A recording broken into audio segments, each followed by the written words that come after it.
Untuk itu kami persilakan calon presiden nomor urut 3 Bapak Ganjar Pranowo menyampaikan visi misi dan program kerja. Kami persilakan Bapak untuk menuju ke podium. Dalam waktu 4 menit dimulai saat Bapak berbicara.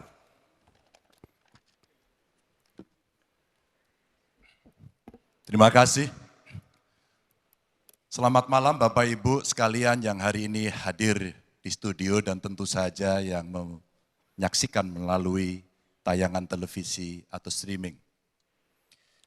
Kami membaca sekaligus mencatat persoalan luar negeri, pertahanan keamanan, dan tentu saja dari 3 ini kami akan menyampaikan poin per poin. Yang pertama terkait dengan politik luar negeri kita. Politik luar negeri kita adalah alat untuk negosiasi terhadap dunia luar, tapi kepentingan nasional harus nomor 1. Kenapa itu menjadi penting? Karena kita mesti betul-betul bisa melakukan redefinisi terhadap politik luar negeri yang bebas aktif, yang disesuaikan dengan kondisi kekinian. Ini penting karena apa? Karena kita perlu untuk memilih, memilah, dan memprioritaskan yang menjadi kekuatan, keinginan dari bangsa dan negara ini. Rakyat butuh bekerja. Rakyat butuh lapangan kerja lebih banyak, investasi harus lebih banyak.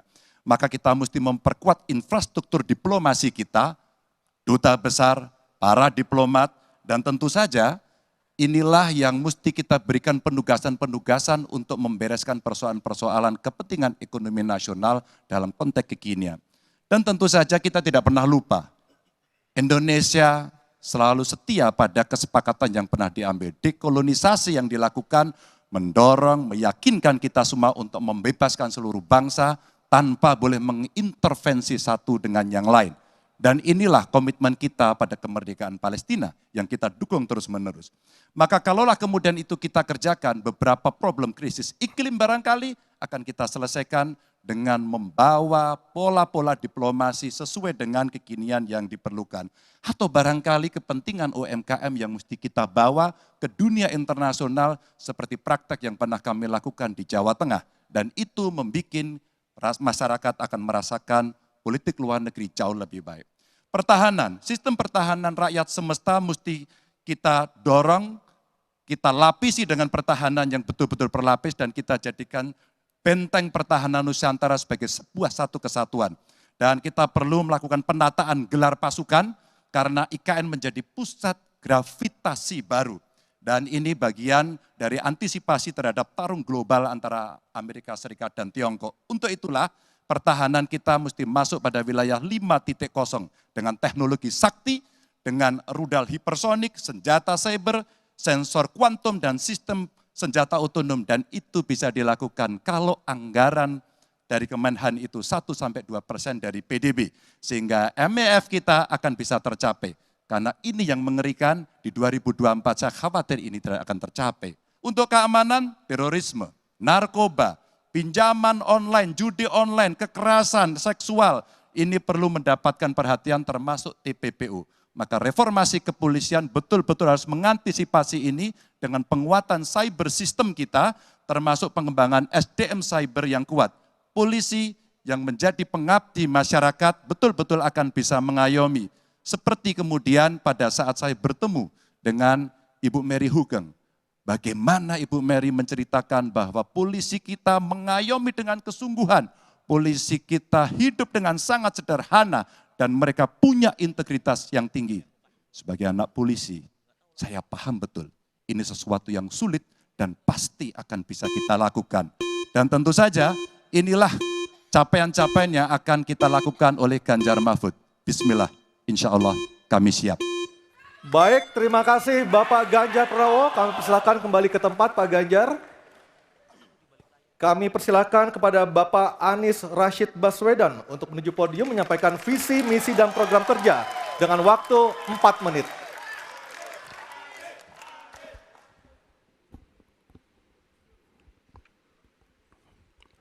Assalamualaikum warahmatullahi wabarakatuh.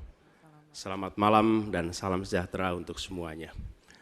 Bapak Ibu sekalian, saudara-saudara sebangsa setanah air yang saya hormati, yang saya cintai. Ketika kepercayaan dari Ibu dan Bapak Saudara sekalian diberikan kepada kami, maka kami insya Allah akan mengembalikan posisi Indonesia menjadi pelaku utama di dalam konstelasi global. Indonesia tidak hadir sebagai penonton, tapi Indonesia hadir sebagai penentu arah perdamaian, kemakmuran bagi seluruh bangsa di level global maupun di level regional.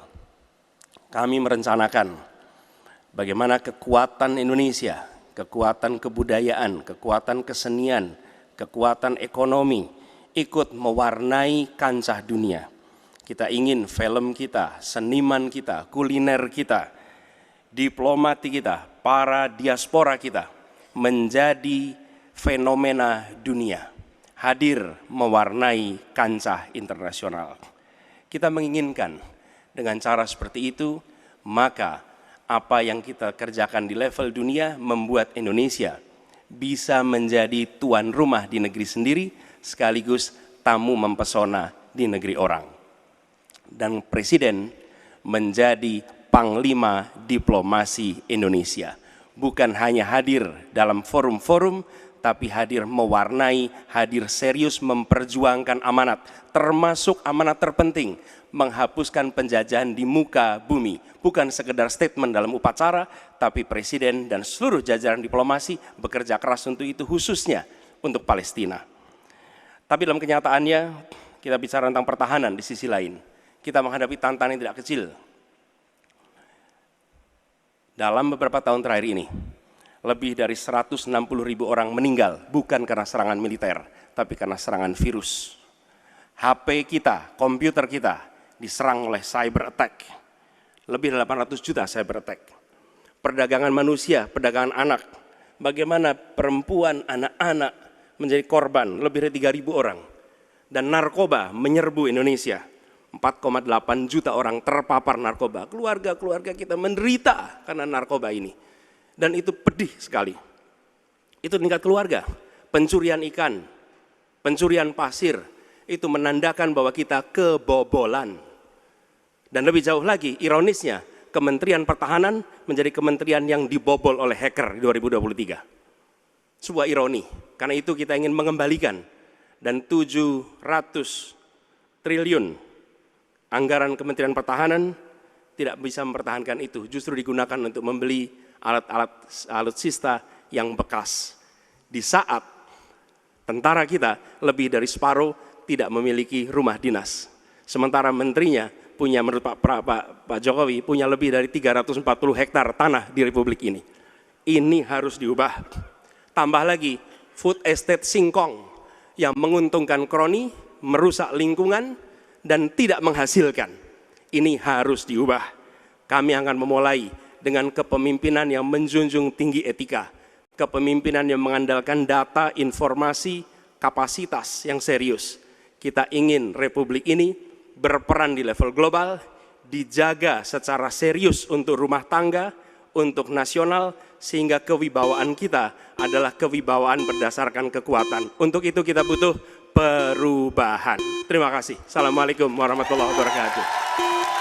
Baik, terima kasih Bapak Anies Baswedan, dipersilakan kembali ke tempat. Harap tenang. Harap tenang, harap Kita tenang sudah hadirin, harap tenang dulu. Baik, selanjutnya Harap tenang. kami persilakan kepada calon Presiden nomor 2 Bapak Prabowo Subianto untuk menuju podium menyampaikan visi misi dan program kerja. Harap tenang, ada waktunya. Harap tenang. Waktu Anda 4 menit dimulai ketika Bapak berbicara, silakan. Bismillahirrahmanirrahim. Assalamualaikum warahmatullahi wabarakatuh. Salam sejahtera kita sekalian. Shalom, Om Swastiastu, Namo Buddhaya, salam kebajikan. Bapak-bapak, ibu-ibu sekalian yang saya hormati. Malam ini kita membicara tema-tema yang sangat penting. Pertahanan, hubungan internasional, geopolitik, globalisasi, keamanan. Dengan demikian, kita kembali kepada dasar kita, tujuan nasional yang tercantum dalam Undang-Undang Dasar kita, dalam pembukaan Undang-Undang Dasar 1945, tercantum sangat tegas bahwa tujuan nasional kita yang pertama adalah melindungi segenap bangsa Indonesia dan seluruh tumpah darah Indonesia. Jadi, fungsi dari negara yang pertama adalah melindungi, berarti pertahanan. Saudara-saudara, kita memahami negara kita sangat besar, sangat kaya, ratusan tahun negara-negara dari jauh datang ke Nusantara ini untuk intervensi, untuk mengganggu, untuk adu domba, dan untuk mencuri kekayaan kita. Sampai kita merdeka, kita pun harus berhadapan dengan kekayaan alam kita diambil dengan murah. Karena itu, untuk kita menjadi negara makmur, untuk kita menjadi negara sejahtera, untuk rakyat kita hidup layak, punya pekerjaan layak, kita harus menjaga kekayaan kita. Kita harus menjaga dan habis itu kita harus mengelola kekayaan kita. Saudara-saudara sekalian, politik luar negeri kita secara tradisi sejak awal kita merdeka adalah bebas aktif, adalah non-blok, tidak memihak, tidak ikut blok-blok, tidak ikut fakta. Ini akan saya teruskan. Dengan hubungan baik dengan semua kekuatan, kita bisa mengamankan kepentingan nasional kita. Saudara-saudara sekalian, 1000 kawan terlalu sedikit, 1 lawan terlalu banyak. Kita akan menjalankan politik tetangga baik. Saudara-saudara sekalian, kita bertekad harus punya pertahanan yang kuat. Mungkin ada yang asal bicara tanpa data, ya kan? Mungkin didorong oleh ambisi yang menggebu-gebu sehingga tidak objektif. Saudara-saudara sekalian, saya sebagai Menteri Pertahanan berpegang kepada doktrin, kepada strategi nasional, dan semuanya adalah atas dasar kepentingan bangsa dan rakyat Indonesia, dan saya mampu mempertanggungjawabkan, dan saya berkeyakinan hanya dengan pertahanan yang kuat kita akan dihormati, kita akan menjaga kepentingan nasional kita. Kalau kita buka buku ilmu pengetahuan yang paling dasar, kekuatan nasional harus ada kekuatan militer. Tanpa kekuatan militer, sejarah peradaban manusia mengajarkan bahwa bangsa itu akan dilindas seperti di Gaza sekarang ini. Akan diambil kekayaannya, akan diusir dari tanah airnya. Tidak bisa tidak, kita harus kuat. Kita harus kuat. Terima kasih. Wassalamualaikum warahmatullahi wabarakatuh. Baik, Waalaikumsalam warahmatullahi wabarakatuh. Kami persilakan kembali Pak Prabowo, kita berikan apresiasi yang paling meriah untuk para calon presiden pemilu tahun 2024. Sekarang diperbolehkan, silakan. Kami perbolehkan, silakan berikan apresiasi yang paling meriah. Oke, Aryo, tadi kita sudah dengarkan seperti Ya. apa visi misi dan program kerja dari para calon presiden. Nah, setelah jeda, Cukup. oke, cukup. Mohon tenang, mohon Cukup. tenang. Baik, kita akan jeda terlebih dahulu setelah tadi kita dengarkan visi misi dan program kerja para calon presiden yang telah disampaikan.